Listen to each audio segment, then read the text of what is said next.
Gaano ka-powerful ang dugo ng ating Panginoong Hesukristo? Pag-usapan po natin yan sa devotion natin na ito. Magandang araw po sa bawat isa sa inyo. Welcome back to our 365 Daily Devotions Seminary Edition. Binabati ko po muna si Ma'am Zenny Cantos, Grace Mariano Di Mapilis, and Venus Patagnan Pacoli. Maraming salamat po sa inyong pagsubaybay dito sa ating mga devotions. So ngayon po, ang pag-aaralan natin ay Jesus, the Passover Lamb. Yung Passover po, isa po itong piyesta or feast na inoobserbahan ng mga Hudyo, yung mga traditional Jewish people hanggang ngayon ginagawa pa rin to. So Passover, ano po ba yung pinagmulan nito? So yun po yung pag-aaralan natin. Ano po yung concept ng Jesus the Passover Lamb? Jesus stands as the ultimate fulfillment of the Passover Lamb. His blood protects, redeems, and liberates God's people from judgment. In Him, the new exodus from sin becomes a reality.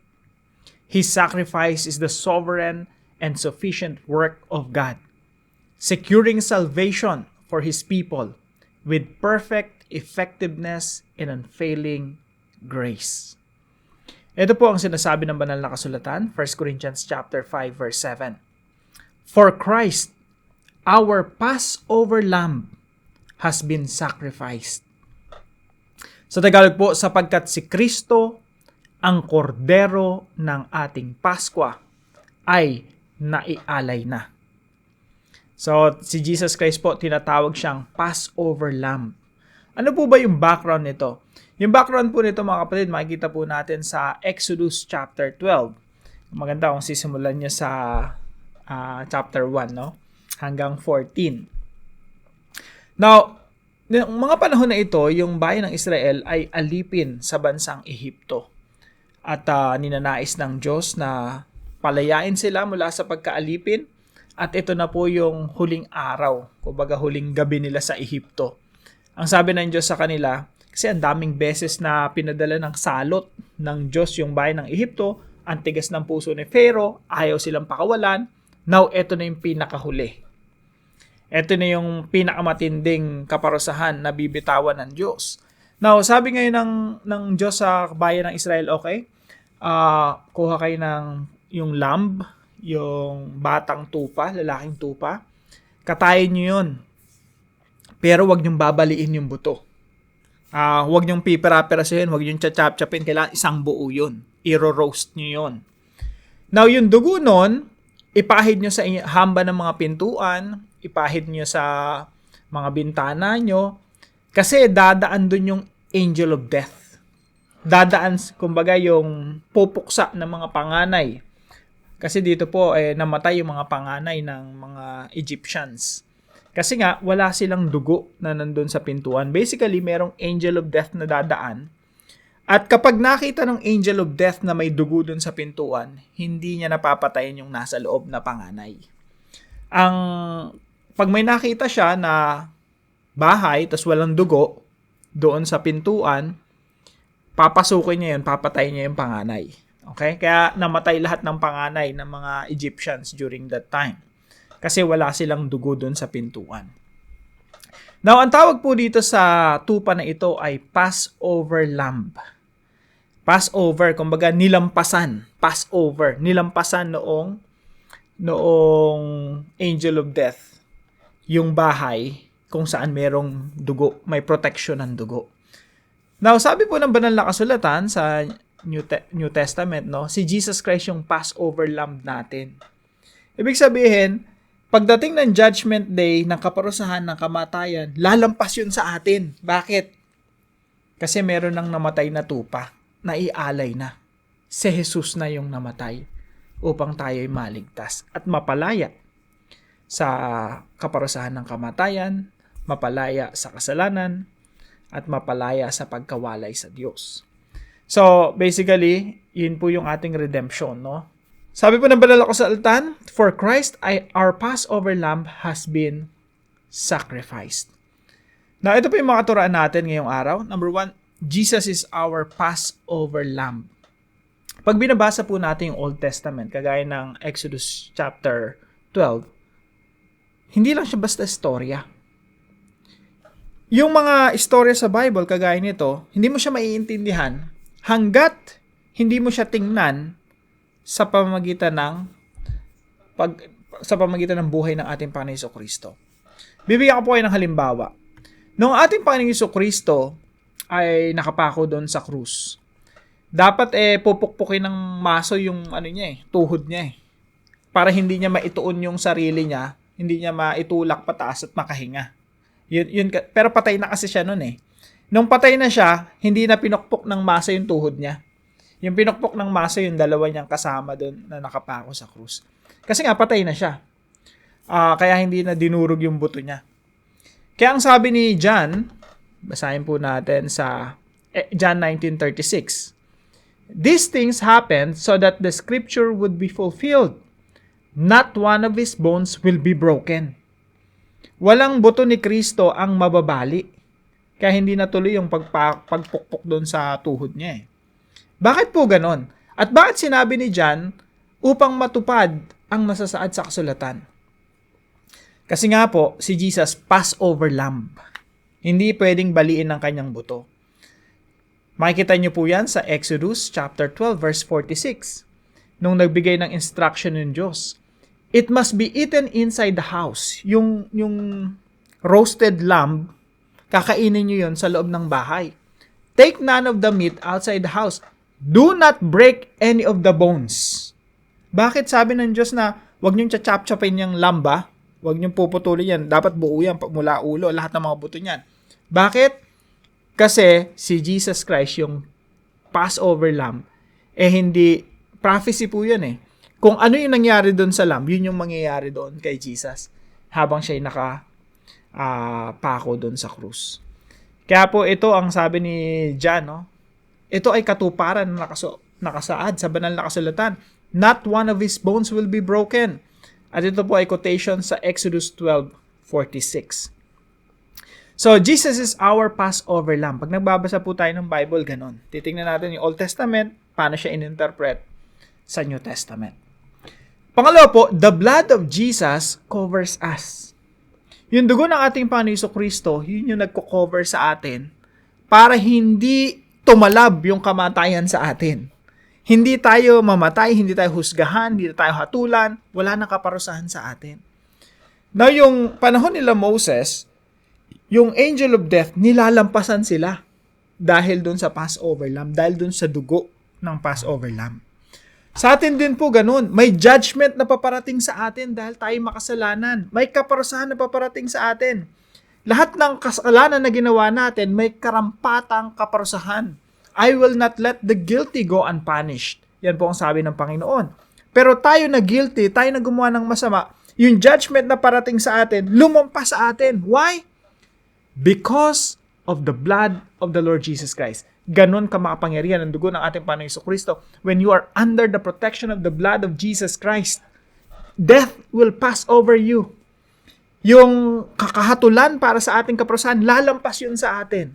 Because we are covered by the blood of Jesus Christ. Pangatlo po, death passes over us through Christ.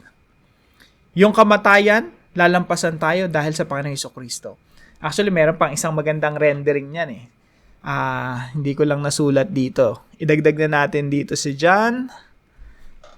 Sulat natin ay 5:24 ng John. Okay, John chapter 1:29, verse 36, tsaka John chapter 5, verse 24. So, sulat natin dito. So, dito po, John 1:29, sabi ni Apostol Juan, look, the Lamb of God. Nung nakita niyo si Jesus Christ naglalakad, look, the Lamb of God who takes away the sin of the world. Ganon din sa verse 36. Etong John 5:24, sabi rito, very truly I tell you, whoever hears my word and believes him who sent me has eternal life. Kung nananampalataya ka sa Panginoong Jesucristo, meron ka ng buhay na walang hanggan and will not be judged. Hindi ka nahatulan. Hindi ka na paghuhukuman, but has crossed over from death to life. at lumipat na mula sa kamatayan patungo sa buhay. So we have crossed over from death to life. Wala nang kaparusahan, wala nang judgment para sa atin. Tayo pinatawad na ng Diyos at hindi na ibibilang laban sa atin ang ating mga kasalanan. Because of the Passover Lamb, because of the blood of the Lord Jesus Christ that covers us. Tayo po ay may proteksyon ng dugo ng ating Panginoong Jesucristo. Now, bilang application po sa pinag-aaralan natin, number 1, reflect on the power of Christ's blood. Pag muni-munihan po natin, no, we are under the protection of the blood of the Lord Jesus Christ. Kaya walang mangyayaring kahatulan sa atin. Pagharap natin sa Diyos sa Judgment Day, ang sasabihin lang natin ron, Lord, guilty ako. Nagkasala ako. Pero thank you. Salamat. Kasi ako ay napatawad na. At ako ay may proteksyon ng dugo ng ating Panginoong Jesucristo. Pangalawa po, read the Old Testament as a shadow of Christ. Minsan po pag tumayo kayo sa may harapan ng ilaw, tapos makikita nyo yung anino nyo, yung shadow nyo. Yun ay hugis mo lang, no? Kahugis mo lang. Minsan makikilala mo yung itsura mo, yung anino mo eh. Pero yun ay shadow lang. Yung Old Testament po ay shadow. Yung reality ay si Kristo. Kaya pag may nakikita ang lamb, may nakita ang unleavened bread, magkasabay pala yung unleavened bread, no? Tsaka yung same season lang yun, yung Passover. Lahat yung patungkol kay Jesus yun. Basta lahat ng mga feast sa Old Testament, lahat yun patungkol kay Jesus Christ. Grain offering, burnt offering, peace offering, sin offering, lahat ng yun patungkol kay Jesus. No? Lahat ng mga seremonya na ginagawa sa Old Testament, patungkol yung kay Jesus. Yung mga events sa Old Testament, patungkol yung kay Jesus. Basically, the Old Testament is a shadow pointing to Christ. Kaya ang ganda ng Bible eh. Ako, imposible ako maging atheist eh. Imposibleng i-abandon ako yung pananampalataya ko. Imposibleng bitawan ko yung Bible at hindi na ako maniniwala eh. Because of prophecy and fulfillment, shadow and reality. Pag tinitingnan mo yung Bible, imposibleng walang Diyos eh. Kasi merong shadow, prepare yung mga tao sa pagdating ni Kristo. Imposibleng mangyari yun kung walang Diyos, no? Yung Old Testament, thousands of years yan bago ipanganak ang Panginoong Jesucristo eh. At makikita mo yung paano i-prepare yung people of God for the coming of the Messiah. So, meron talagang Diyos na nagko-control ng history. And number 3 po, remain in the love and protection of Christ. Tayo po ay manatili. Alam niyo po, sabi sa John chapter 15, paulit-ulit na sinasabi. Babasahin niyo, subukan niyo lang basahin yung John chapter 15, si Jesus Christ yung nagsasalita. Paulit-ulit niyang sinasabing, remain in me. Remain in me and I will remain in you. Remain in my love. Manatili ka sa aking pag-ibig. Abide. Ibig sabihin nun, manatili. Mga kapatid, ang biyaya ng Diyos ay sapat para panatilihin tayo kay Kristo. Now, it's also our desire to remain in Christ, to remain in the love and protection of Christ. Sabi nga ni Jesus Christ, okay, saan ba kayo pupunta? Kayo mga disipulo ko. Kung may gusto kayong puntahan, sige puntahan nyo. Pero ang sabi ni Pedro, what option do we have? Sabi ni Pedro, you are the word of life. Wala na pong mas safe pa na lugar sa buong universe maliban sa presensya ng ating Panginoong Jesucristo. Kapag ikaw sumalungat kay Jesus at yung ginagawa mo ay hindi ayon sa kalooban ng Panginoon, you lose God's protection kasi hindi ka naman kukonsentihin ng Diyos sa iyong kasalanan. So, I would rather, remain under the protection of Christ. And I would rather remain in the love and protection of Jesus. So tayo po mga kapatid, manatili tayo sa ating Panginoong Jesucristo, huwag tayong tatalikod. Kung nadapa man tayo, tumayo ulit tayo sa biyaya at sa tulong ng Santong Espiritu, manatili tayo kay Kristo. Para po sa ating discussion, how does seeing Jesus as your Passover lamb change your attitude toward death? Tayo po'y manalangin. Father, thank you for giving your Son as the perfect Passover lamb whose blood saves and protects. Help me grasp more deeply the weight and wonder of His sacrifice. Teach my heart to rest in the assurance that Christ has fully paid for my sins and freed me from bondage. Strengthen me to walk in holiness, leaving behind the things you have delivered me from. Again, thank you, because I am covered by the blood of Jesus. Give me courage to share Jesus to others. Use me for your glory and honor. In Jesus' name, amen and amen. Maraming salamat po kay Brother Arnold. Nakatuwang po natin sa devotion natin na ito. Pagpalain ka ng ating Panginoon. Na kung kayo po may natutunan, ipalam nyo lang po sa comment section right below this video, and please share this devotion to your family and friends. God bless you po mga kapatid. See you po tomorrow 5 a.m. dito sa ating Daily Devotions.